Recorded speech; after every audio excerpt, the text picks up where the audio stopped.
And so this was one of those times when I was like, okay, I don't understand everything they're talking about. I don't understand the methodologies that they're talking. Like there was just so many pieces that were kind of hanging out there for me. But what was interesting was I remember telling myself, and this is what I said to myself, you are not here to do their job. You are here to do your job.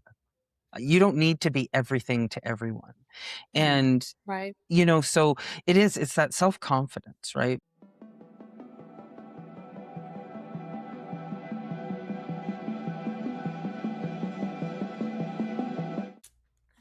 And welcome back to another episode of the Unbreakable Podcast. I am your host, Kait Dinunzio, and today we are joined by Grace the intern, Josie the producer, and there's a new face. Unbreakable continues to expand. I am delighted to introduce you to Megan. You guys have all heard of Megan because, Josie, we love Megan. We do love Megan. We love Megan. And I love you, ladies.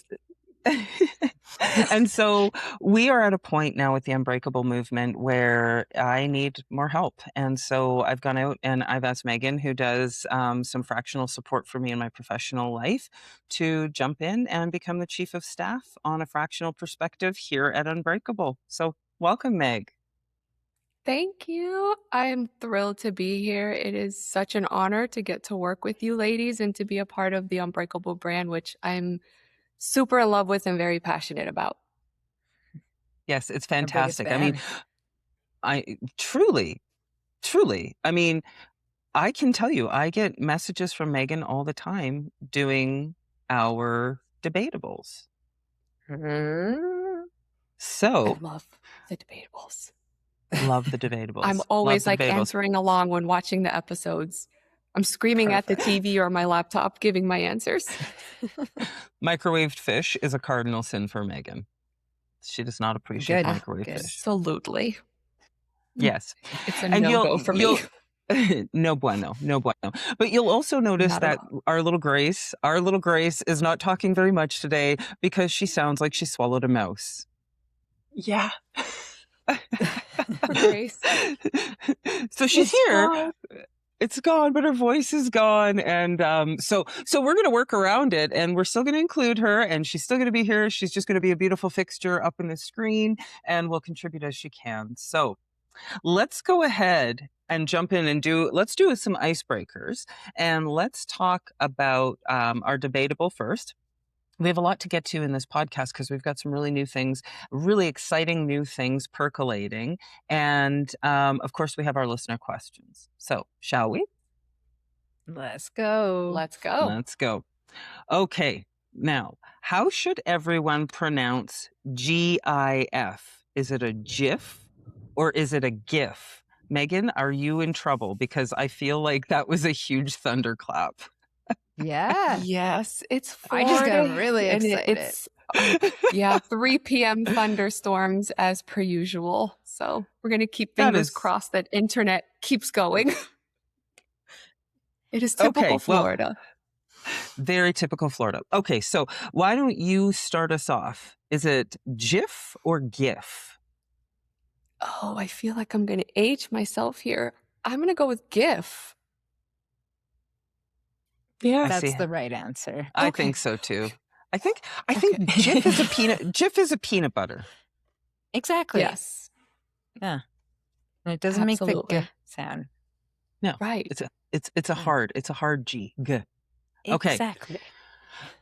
This is a good one. Which would obviously be the better superior power to have? Invisibility or X-ray vision? I say invisibility. Me too. I go with invisibility. I don't know if I'd want X-ray vision. I think my feelings would be hurt, though. Well, that depends on who you're being invisible around. Right. I'd see things I wouldn't want to know. Oh, just don't go find out. Exactly. You might be pleasantly surprised. Exactly. Good. Yeah. None of us have actually thought about that. The zillennials and millennials are like, well, I just want to be invisible. You're like, well, that might hurt my feelings. Okay, Gen Z. I know you're a cusper, but you know, our Yeah. delicate little flower. Mm. Okay. In the most So loving here, way. in the most loving way, of course. Okay.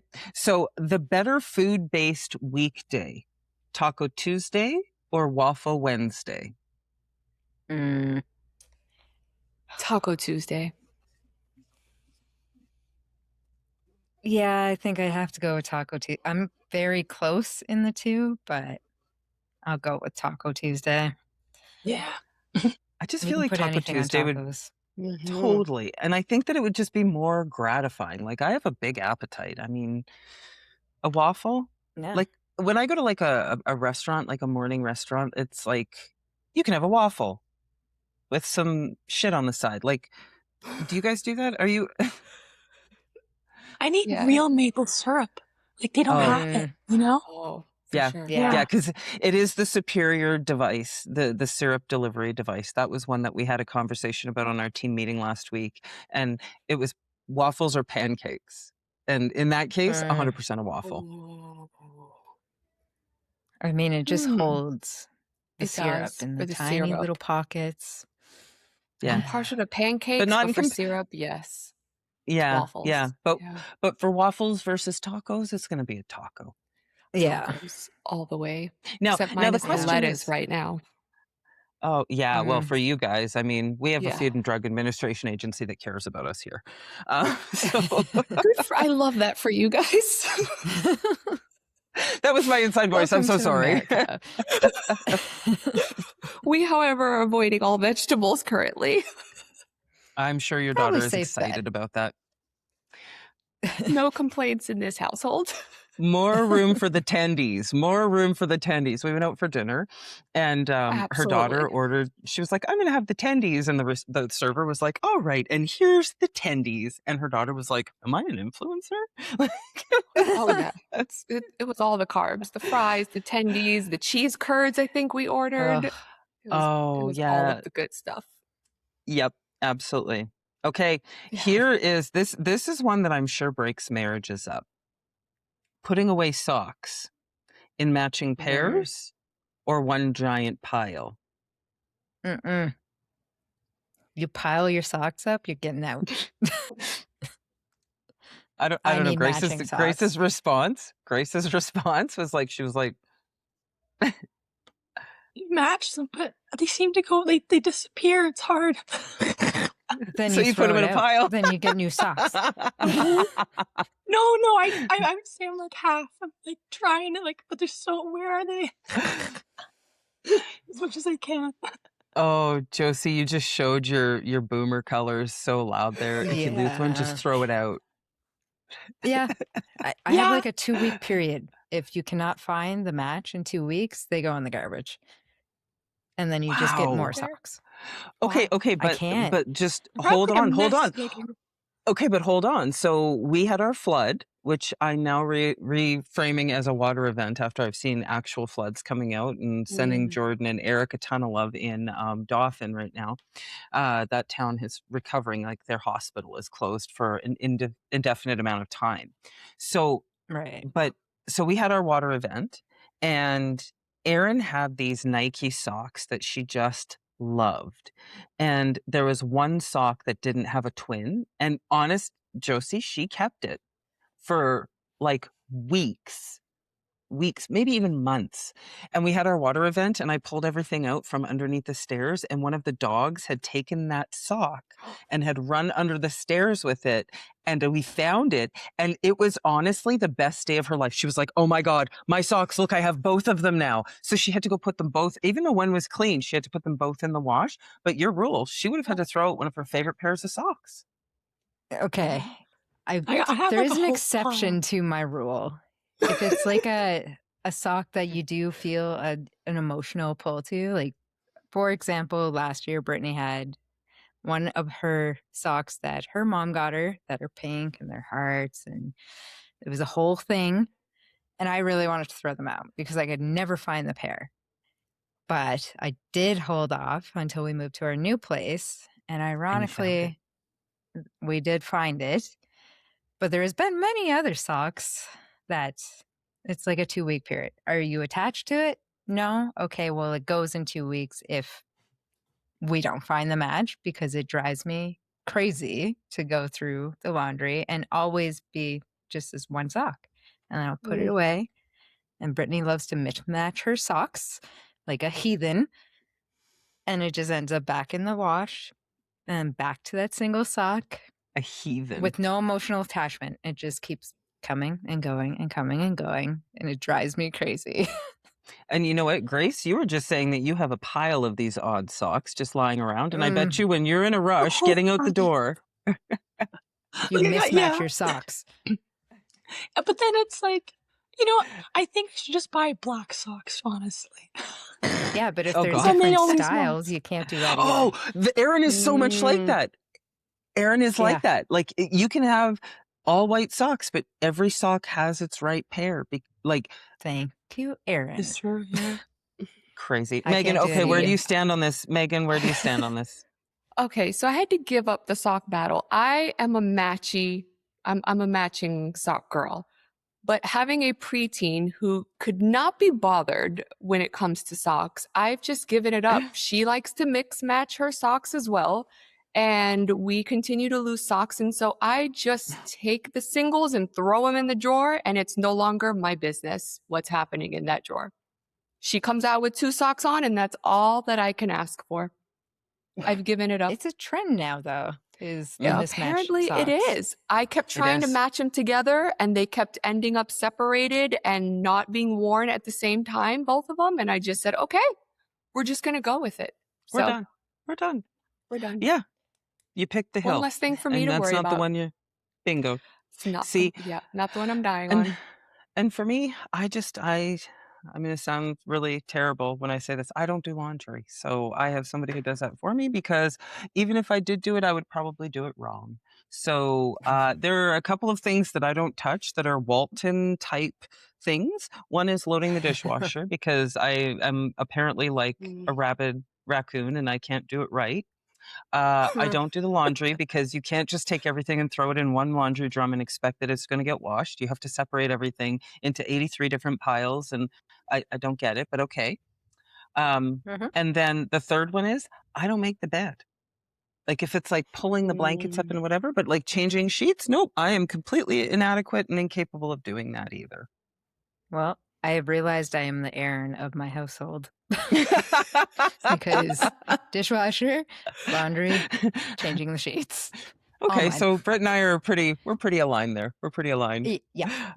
She comes to help fabulous. sometimes with the sheets. Because, I mean, you I gotta don't even go do that. on opposite sides. No. But laundry, I'm like, here, let me get that. And Yep, dishwasher, let me just rearrange everything you just did in there. Yep.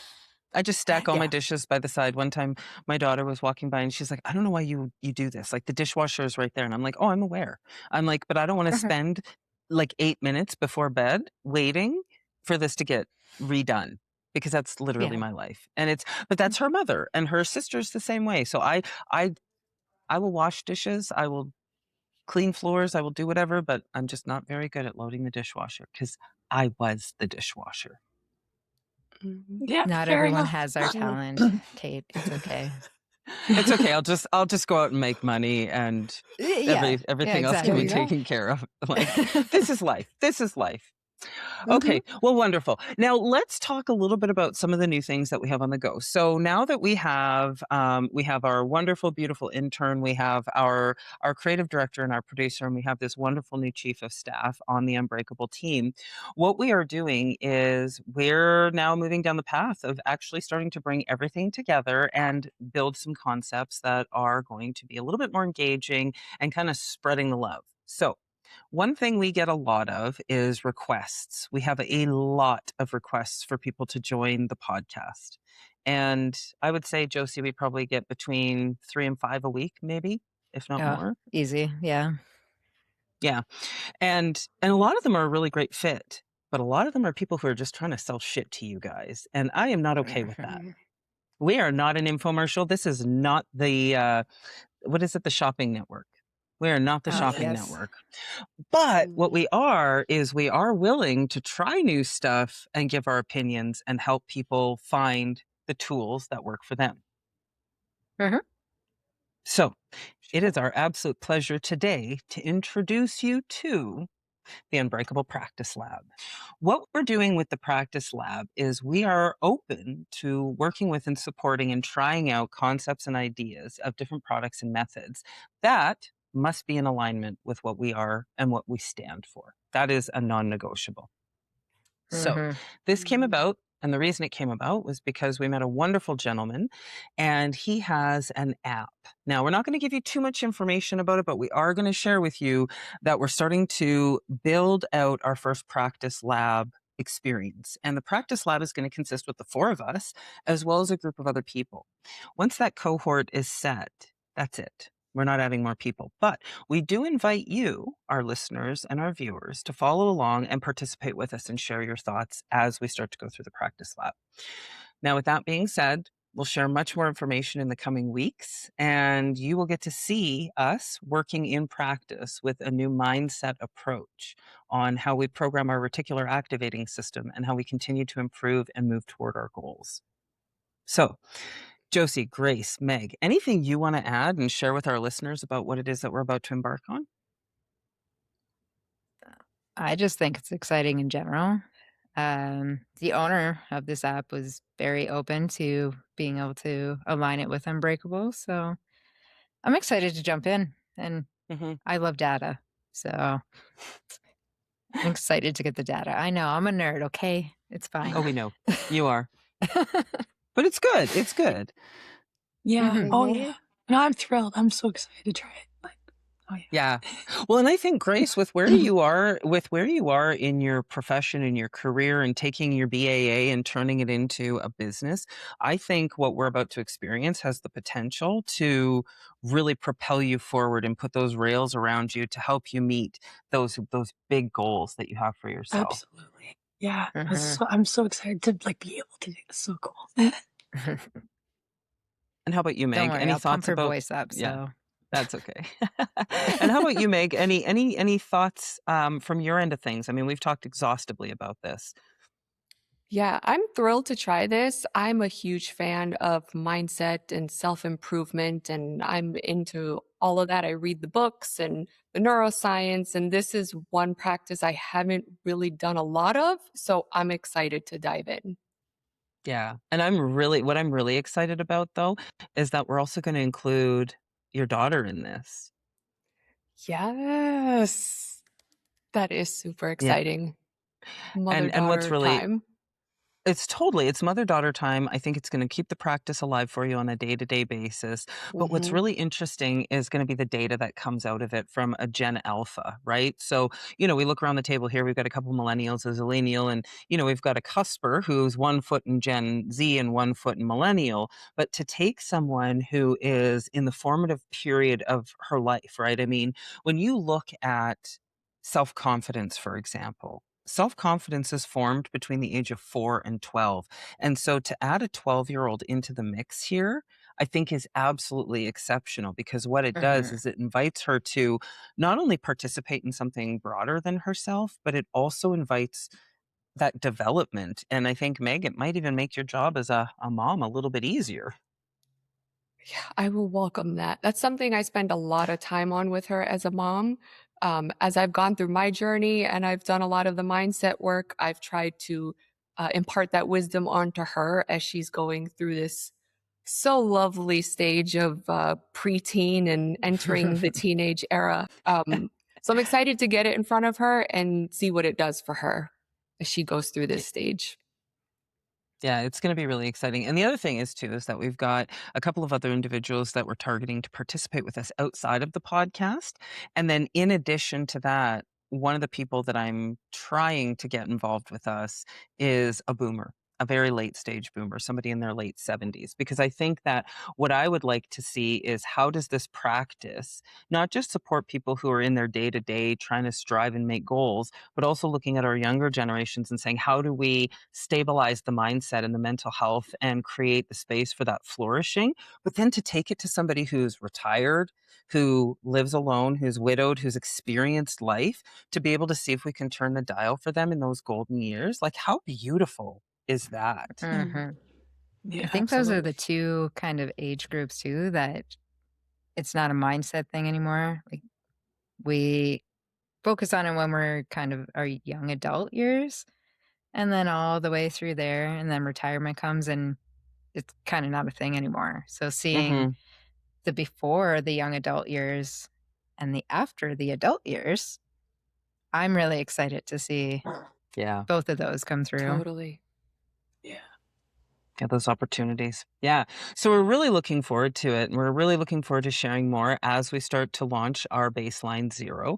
We don't want to announce it quite yet, but we will come out and we will be sharing some of those things for you to be able to jump in and join us as we go along. And the other thing is that this particular product, not only does it help you with your mindset, but there is a potential for financial compensation. Now, that's not why we're doing it. This is something that's a nice to have that's been built into the back end of the app by this very generous creator.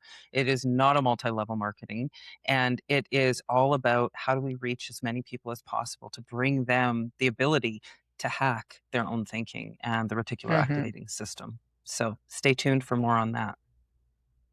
Okay, should we get to some questions, some listener questions? This will be Megan's first time getting to answer them real time with us as opposed to just providing those questions in the background.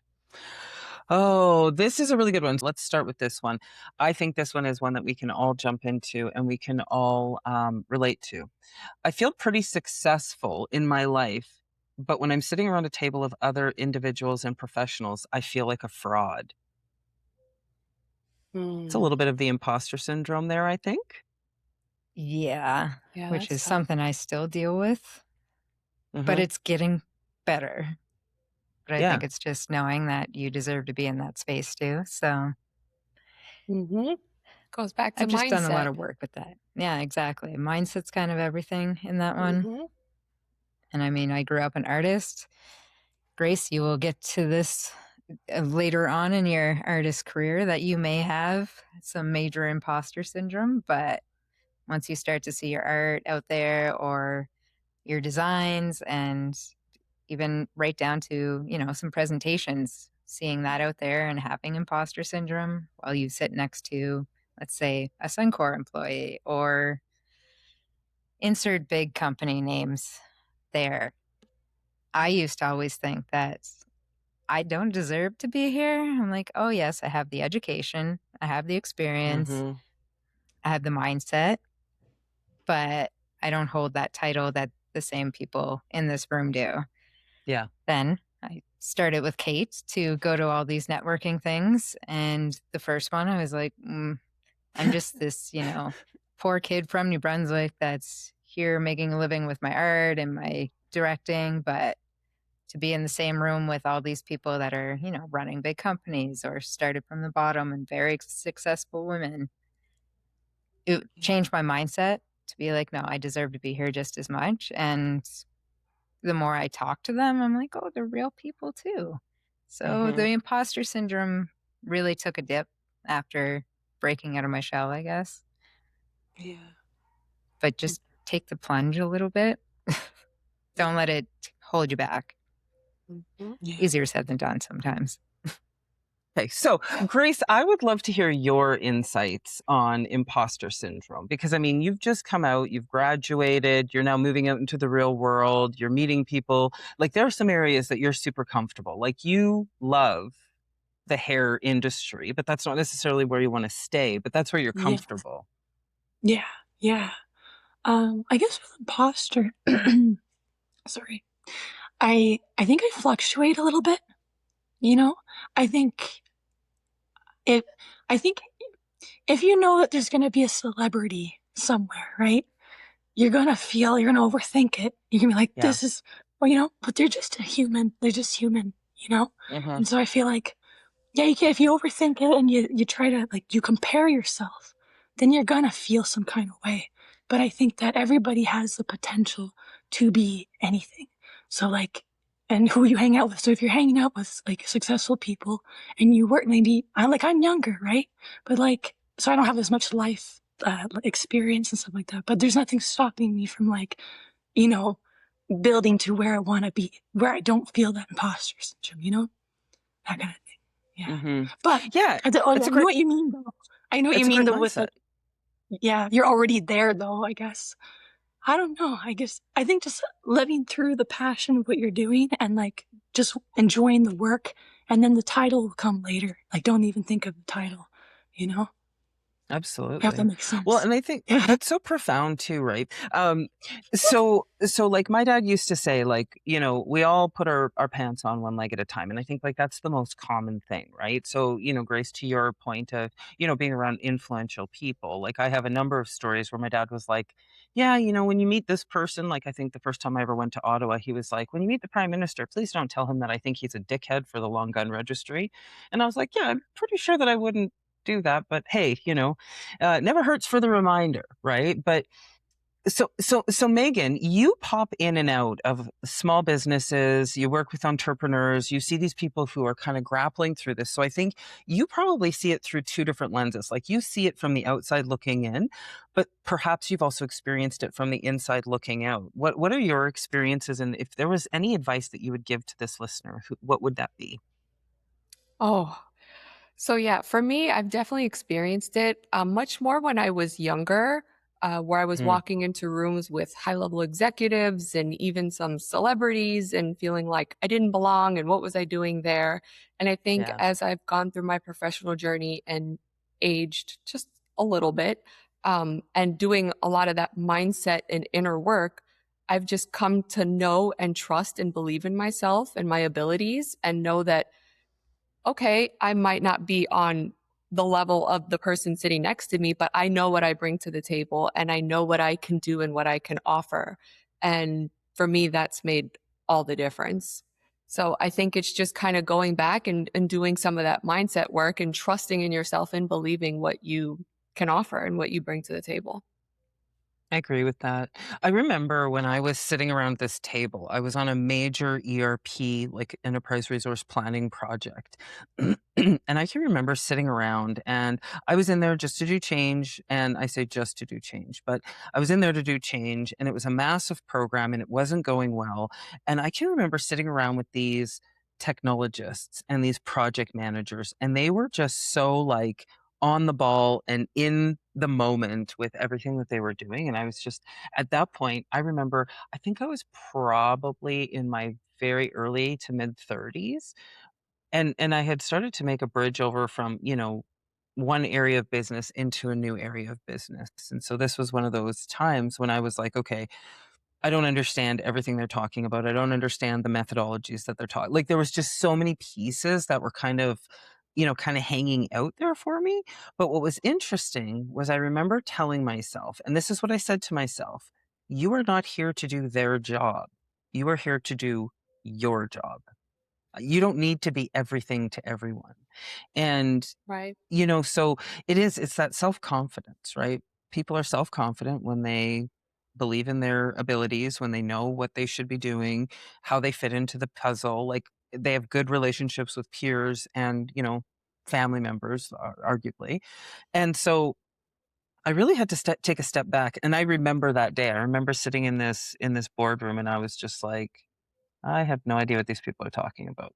But then I think about it, and there was a reason I was in that room because none of them were a specialist in what I was there to do. Right. Yeah. And also just remembering at the end of the day, we're all just humans. And Yeah. we're doing the best Yeah. we can. So I think Yep. when you bring that into it, it helps alleviate some of that.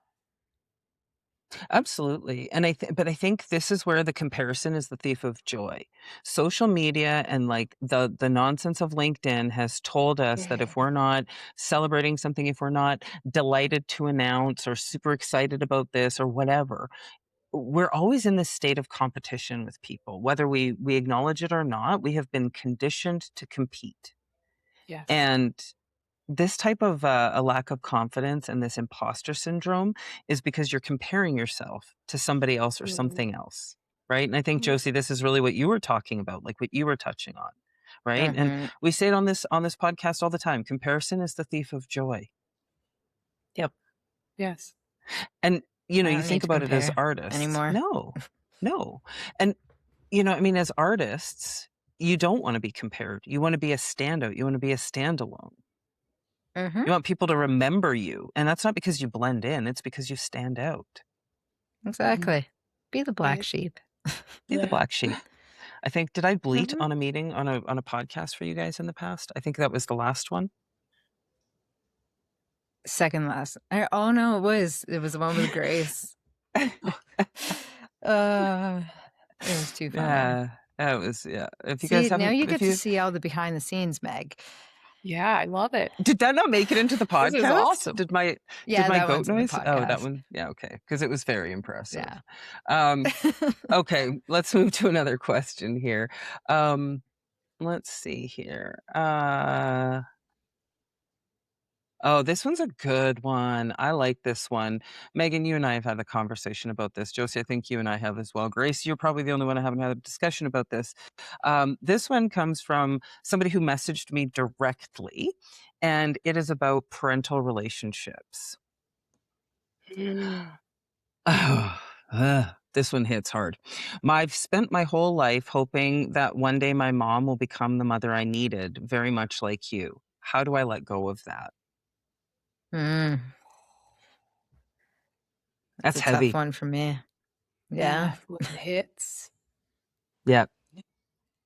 Okay, Yes. As well, I've been who wants- told, we focus a lot on the dad relationships and the dad issues, but it's that mother-child relationship that is Yeah. so critical, because if there's one person in this world that's never supposed to give up on you or turn their back on you, it's the person that brought you into this world. Absolutely. And so it is, yeah, that is a really hard one when you have to figure out how to love your mother for what she's done and who she is, but Yeah. also understand that, like, you have to disconnect sometimes and you can't, Absolutely. yeah, you can't allow certain things to affect you. It's, oh God, it's so hard. Yeah. Well, and I think, like, from my perspective, like, what I reflected a lot about this in Unbreakable. Like, there's actually a whole section called The Grief of Growth. And actually, I don't even think that that's in that chapter, but I did a whole bunch of reflection, and this one was one of those. Like, I actually had the realization while I was writing the book. Like, it wasn't scripted. It came as I was digesting this story that I was building and that I was writing. And it came down to the fact that it's a grief process, right? Like, you have to acknowledge when someone's not going to change to meet you where you are. And I think that that's a very hard reality when all you've ever Mhm. wanted was that perfect parent. And again, this comes back to comparison. We only know that other people's moms baked cookies because people talked about the fact that other people's moms baked cookies, right? Right. And mine was more interested in drinking alcohol and truck driving and living the life that she wanted to than parenting. And I had made up a version of what it was that I thought I deserved, what I wanted. And in fact, the grief process for me and the letting go process for me came from the fact that I had to acknowledge she was not capable of being that person. I wasn't capable of articulating that. And the other thing is, you can't get time back, right? So No. all of that water Right. that's under the bridge, you just have to be able to let it go and be a part of the story.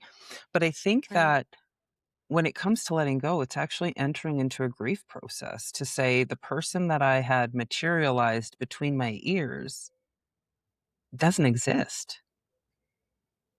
It's kind of Right. an acceptance thing as well, is knowing that that person is that person for reasons you can't control. And, Yeah.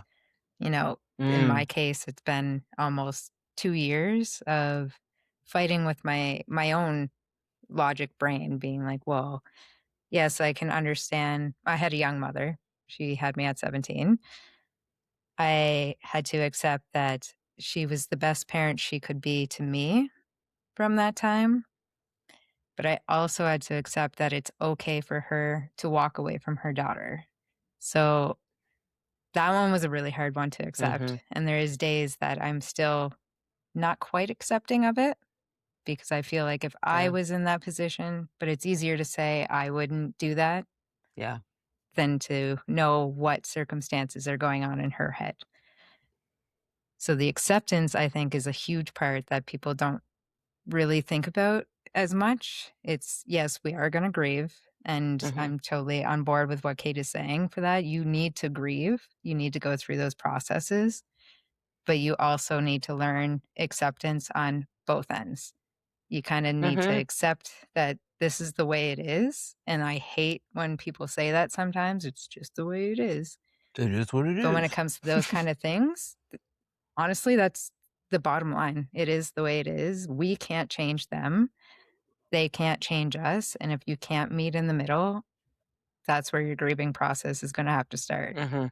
is Mhm. letting go of, those idealizations that you had of what your parents should be or what you need, or, your mother's supposed to be this mother that, like or Kait just said, that bakes cookies or, reaches out, and if you don't hear from them in X amount of weeks, Mhm. sometimes you just got to accept that, grieve it, go through all those processes. It's not just sadness, it's not just anger. There's a whole lot There's a whole in there. curve. Yep. Exactly. And you're going to have highs and you're going to have really, really low lows, especially when it's a mother. Like Meg said, most people look at the dad part of it, but it's the mother part. I think that a lot of people are like, well, if you do get treated badly by a mother, you still have to love her. She brought you into this world. You still have to deal with that. You can still break boundaries that you have put in place because she's your mother. Just Mhm. say sorry, move on. You will get to a point where it's no It's longer just you're not going to do that. my thing to do anymore. It's not my war to go to war with. It's they can deal with themselves. And if we happen to meet up in the middle someday, 5, 10 years down the road, sure. But don't bring yourself down just because of that line I hate, but they're your mother. Mhm. Mhm. Well, and It's I still think another that person.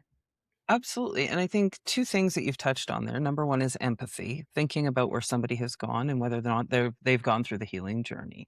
And that's provided that they are mentally capable and have all their faculties about them. The second thing that I Mhm. would actually suggest is that a lot of people are expecting others to change without articulating what it is that they need. Right. And so this Yeah. question, hoping my mom will one day become the mother I needed. What does that mean? Did you talk to your mother about this? Have you tried going to family Right. counseling?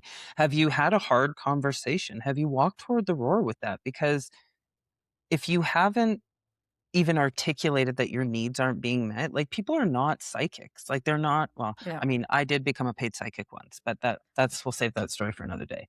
But um, you know, people only know what it is that you tell them. And if you don't take the time to actually say, this is what I need from you, or you didn't show up for me at this point and this point. And listen, I think the other thing is too, is like how we feel and how we felt through childhood certainly impacts and influences how we go through life. That is Freud at his very core, right? I write Mhm. at length about Freud. Freudism is I am how I am because of what I've experienced in life. And that's not wrong, but it's a very limited mindset. It's a fixed mindset because when we look at Mm. Adler suggests that I'm going to choose how I use that. And so if you were to shift from being in that Freudism and move it over into that Adlerism in terms of how you want to invigorate or revitalize or build that relationship with a parent, it is incumbent and responsible on it is your responsibility to be able to articulate what these things did or did not do for you, to be able to say, I want to have a very healthy relationship with you going forward, if that's possible. Right. Now, listen, Mhm. not everybody's open to doing that, and that's a choice. But if you want that relationship with your mother and you haven't had that conversation, I think that's where you start first. Yeah. People don't know what they Absolutely. don't know. No, that's right. Right. So Grace, I would love your opinion on this one because I think that, we look at it from our lens quite robustly, but what are your thoughts in terms of a parent who maybe didn't show up the way that somebody needed them? Yeah. I agree with the whole like just letting go of what you thought. The picture in your mind, like the way your mom should be. Mhm. And just meeting her where she's at. But I think communicating too, like the communication and like I guess as a daughter, right, is different to give advice to your mom, or like try to, you know what I mean? Because it's Yeah. a different role. But I think, yeah, communicating and then just like accepting for what is. And then people will want to, like, people have to choose to want to heal like different traumas and things like that. So you can't force it, but like accept it for what it is and do your best, you know? Yeah. I love that. I love that. Meg, before we move away from this question, any other final thoughts that you want to share there? Yeah, I think one thing that I don't think gets talked a lot about is that grieving someone who's still around is a very different process than grieving someone who's not. I know for me, I've had to go through that process, and there's always that little bit of hope. There's that little kid inside of you that wants that person, that still hopes that they will show up the way you want them to. But it all kind of goes back to, you have to try to step outside of yourself and see them for the circumstances that they had in their life and where they were at. And then also, I'm a big fan of, like you were just talking about, Freud versus Adler, of choosing, is that something I want to have in my life? And am I going to allow that to impact me? Am I going to sit in that and stay the same way? Or am I going to break that cycle, and am I going to do better and be better? Because I know the younger version of me looked at things very differently versus when I became a mother. And then I revisited a lot of things and had to kind of go through the process again, where I was like, wait a minute, I would never do this to my child. How could you do this to me? But then I had to sit back and say, okay, this was the life that they lived. This is their experience. I have to try and now accept that, but I don't have to allow that into my space in my life. And I'm not going to do the same thing to my child. Yeah. And so working to break that, and as I always try and talk to my daughter about, is do better, be better. Yeah. Absolutely. Break that cycle. Break that cycle. I love it. Here's one. I feel like I'm always in conflict. Is it possible that I'm the problem? I'm just gonna insert that face I just made. It's possible. If you're It's asking, pretty possible. Yeah, then it's probably pretty possible. It's if maybe you're- time to look in the mirror and have a little chit chat with yourself. I've dealt with this in my personal life, where I've had people in my life that were constantly in conflict with people around them, and they would sit back and say, how could all of these people be this way towards me, or whatever the case may be? And I had to sit back and go, maybe it's time to do a little self-reflection. It's you. I You're mean, the they have made the problem. first step where Yeah, they're because like there's a habit. questioning. Yeah, the habit. Am I? Right. Yeah. Okay. Now Points it's for just that. the look in the mirror. And Right. I mean, if there's 10 people that you're in conflict all the time, but those people aren't in conflict with other people ever, or very rarely, What's the common safe denominator? to say.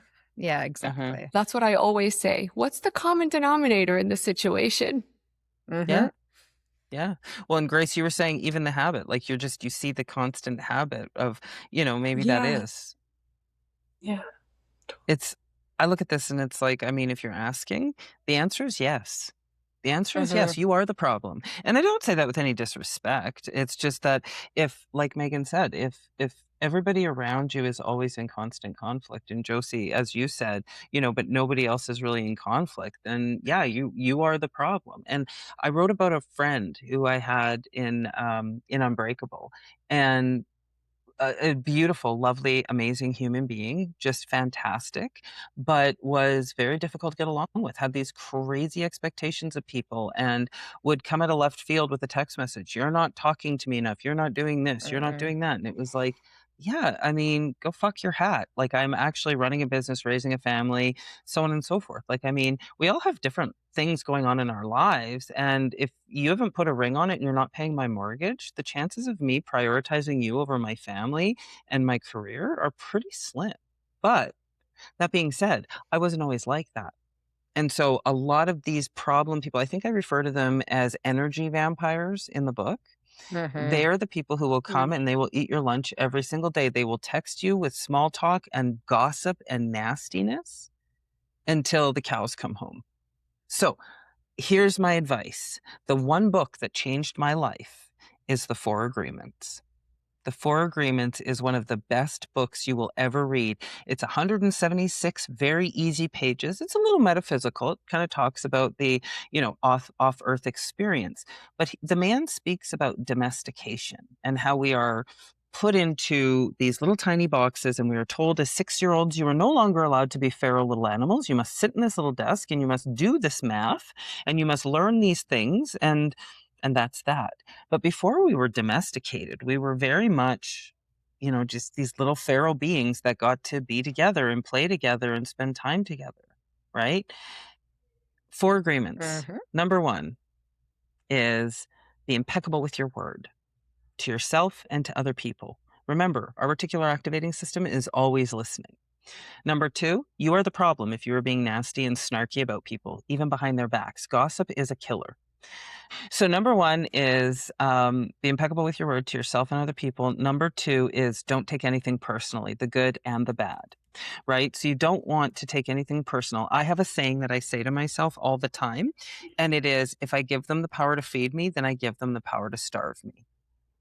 And that actually links back into validation is for parking. I don't need your validation. I love myself when I wake up in the morning. Number 3 is don't make assumptions. And we all know why, because an assumption makes an ass out of you and me. We can't assume anything. You took it out of my mouth.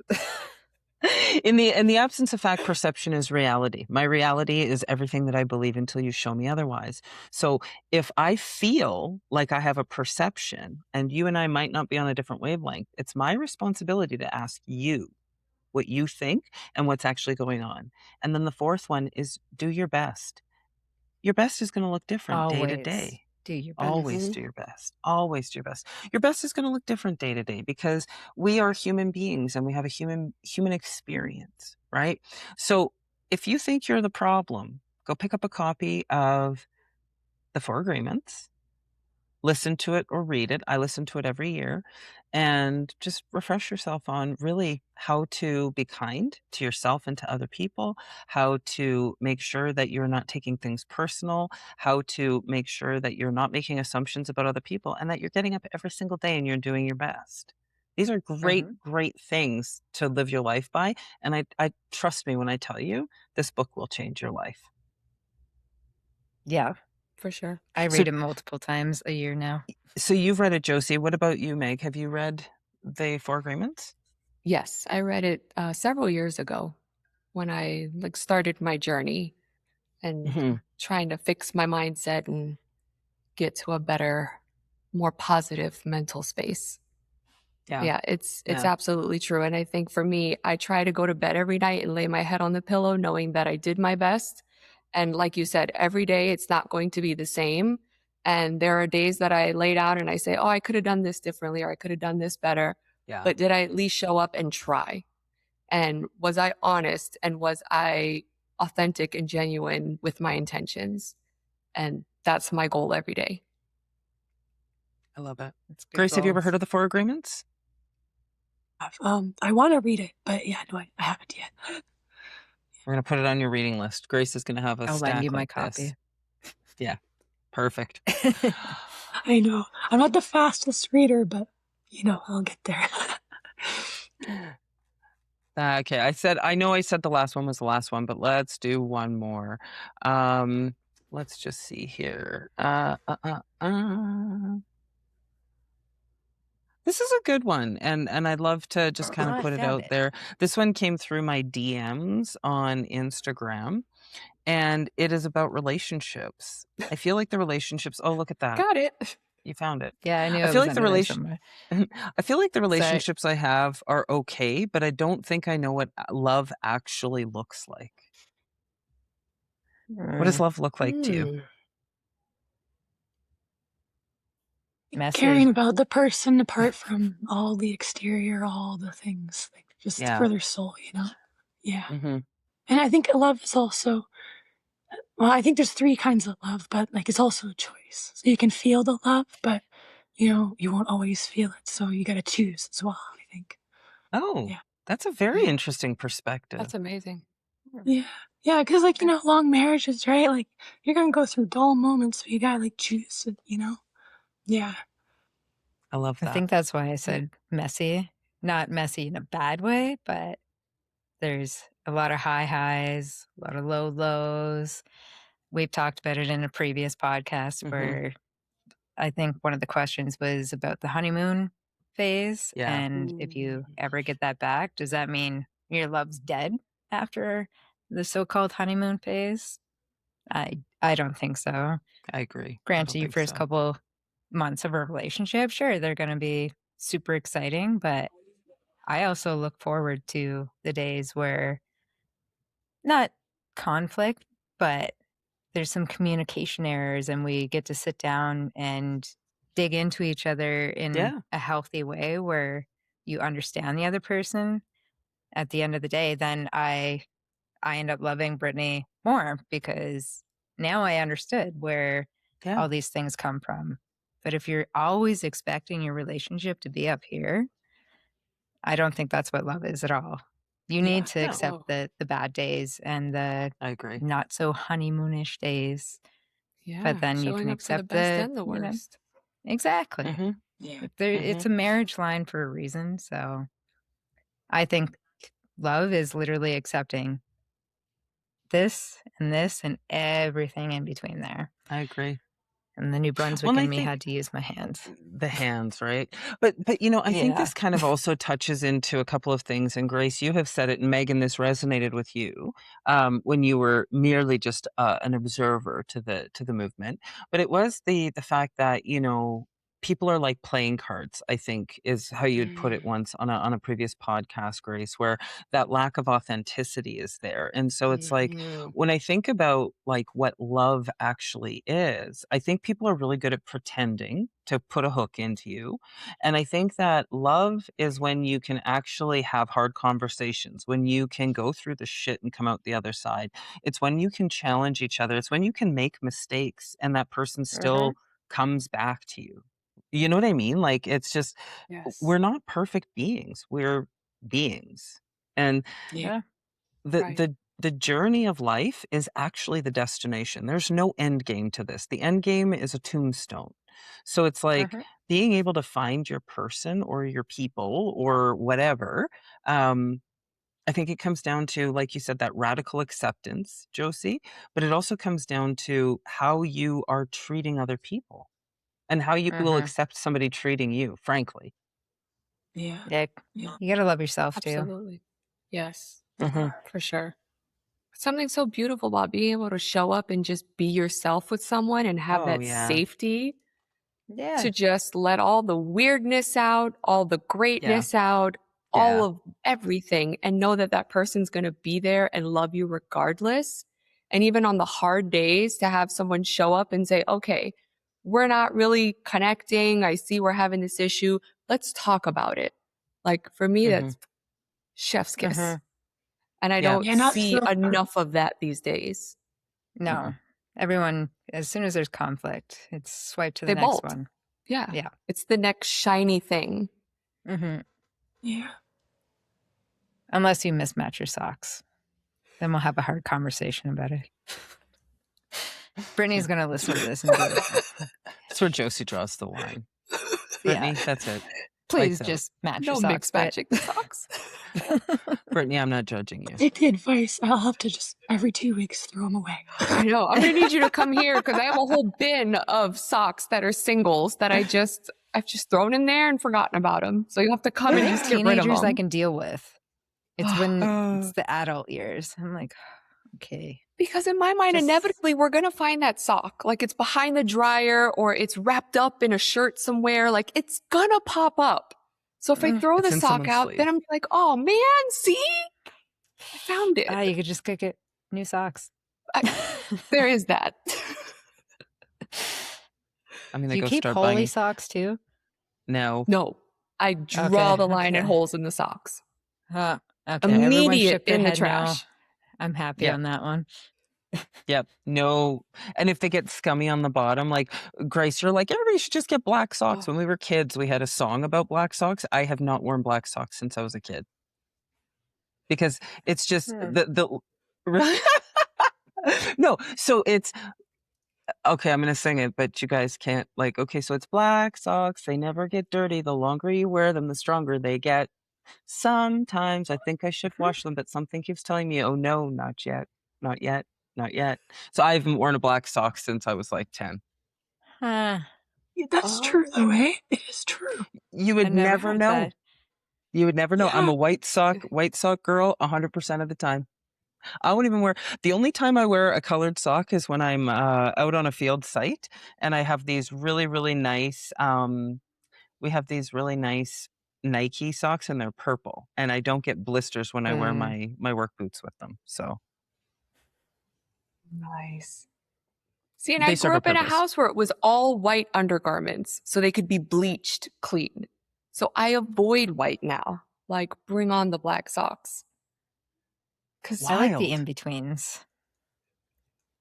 Like, really? I think I have 2 pairs of black socks, but the most are like the gray Puma socks or, Oh, yeah. you know, Who I doesn't have a own brand the I gray like, Puma okay. socks? Yeah. I know. We have the Puma socks You're a too. brand aware. Yeah. Look at Josie. I'm a little You're- brand aware, you're- Are you an okay. influencer? Are you an influencer, You told- Josie? oh no. No? Anybody see these journals here? You're not tapping it enough. You're not. No, we don't do this anymore. That's like it's tap tap tap tap tap. Yeah. You have to tap.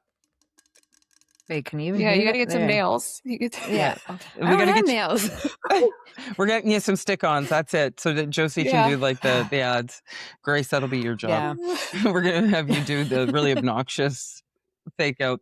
Yeah, All right. Well, yeah. all right. Well, this is eroding very quickly. So, I would The just episode like to about say socks. the episode, it literally was, it was dominated by socks. I can't wait for the It feedback was. from this one. I'm sure we have a couple of very avid listeners who will provide their feedback to us and share their input. Listeners, we always want to hear from you. Keep these questions coming. We really enjoy the opportunity to be a part of your journey. Stay tuned to learn more about the Unbreakable Practice Lab. We're going to be coming out probably with a short or a midterm podcast to announce where we're going, what we're doing, and how you can get involved and how you can join us in this new practice lab concept. And just want to say once again, thanks to Grace for jumping on. And Megan, we are so happy. Josie's going to have to block that out. It's just Mickey Mouse. It's fine. Minnie Mouse. It's our little, we need subtitles for Grace. And Megan, welcome to the Shoot Show. We are so delighted to have you here with us. We are really Thank you. excited about the horsepower that's going to come out of this team. And remember, listeners, viewers, protect your peace, chase your dreams, and stay unbreakable.